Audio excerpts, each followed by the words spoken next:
Alright, what's up everybody? It's 6 Foot Ben, and I'm going to go over how I do my spawning to substrate, and also how I do my jar to jar and spore inoculations to my jars. Okay, so first thing I do is I don't have a still air box, so what I use is my oven. So you preheat your oven to 500 degrees and make sure you have a lot of room in your oven. And don't preheat it if you have a jar in it, because that won't be good. So let that preheat. Then we'll take our tray that we're going to use for growing. This is a small one. You can use bigger, but we're using our imagination here. I like to spray it with rubbing alcohol. Okay, we'll let that sit. It'll evaporate and it'll be fine, but I always do that. And I also spray my hands and stuff like that. The jars I'm going to use, I'll spray those. I'll even spray my jar that I have my substrate in. So my spawn jar I sprayed, my substrate jar.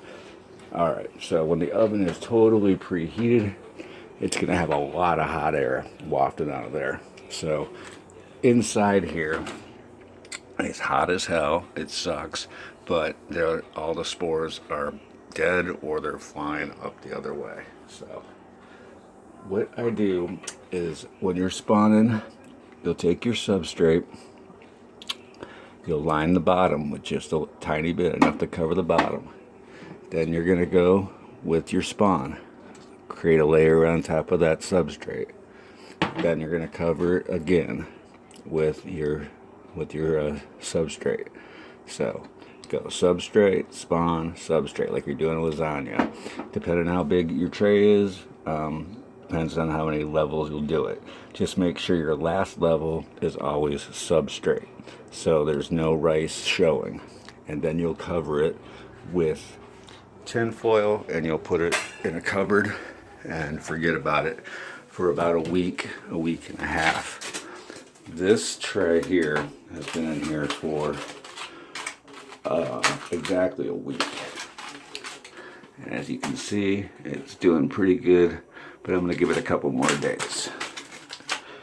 When this is done, I'll move it into a tub, like a clear Rubbermaid tub, and I'll introduce light to it and just let it go, and voila, mushrooms grow.